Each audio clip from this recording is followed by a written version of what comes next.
पुराने समय में एक संत अपने शिष्य के साथ एक गांव में रुके। कुछ ही दिनों में संत का प्रचार आसपास के क्षेत्र में फैल गया।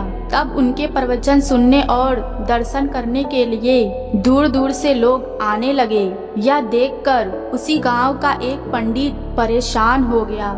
उसे लगने लगा कि इस संत की वजह से मेरे भक्त कम हो जाएंगे, मेरा जीवन यापन कैसे होगा। तब पंडित ने संत का दुष्प्रचार करना शुरू कर दिया। वह लोगों के सामने उस संत की बुराई करने लगा। एक दिन संत के शिष्यों को ये सारी बातें मालूम हुई तो उन्हें बहुत गुस्सा आया। वह तुरंत अपने गुरुजी के पास गए और सारी बातें बताई। संत ने शिष्य की सारी बातें सुनी और कहा कि उसे छोड़ो, उस पंडित से वाद विवाद करने का कोई लाभ नहीं है, इससे उसके मन में कोई परिवर्तन नहीं होगा, इसीलिए उनकी बातों पर ध्यान नहीं देना चाहिए। संत ने देखा कि शिष्यों का क्रोध शांत नहीं हुआ है। तब उन्होंने कहा कि जब जंगल का हाथी गांव में आता है तो उसे देखकर सभी कुत्ते भौंकने लगते हैं, लेकिन हाथी पर इसका कोई असर नहीं होता है। हाथी अपनी ही मस्ती में चलते रहता है।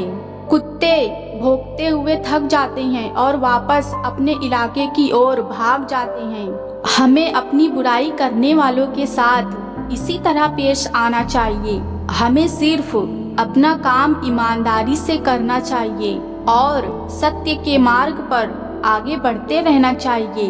हमारे अच्छे कर्म ही ऐसे लोगों का मुंह बंद कर सकते हैं। तो दोस्तों, दूसरों को इतना हक मत दीजिए कि वो आपके मन की शांति को भंग कर सकें। अपने मन को, अपने आप को अपने कंट्रोल में रखिए और अपने जीवन में आगे बढ़िए। फिर मिलेंगे ऐसे ही एक वीडियो के साथ। तब तक के लिए अपना ख्याल रखें। जय हिंद।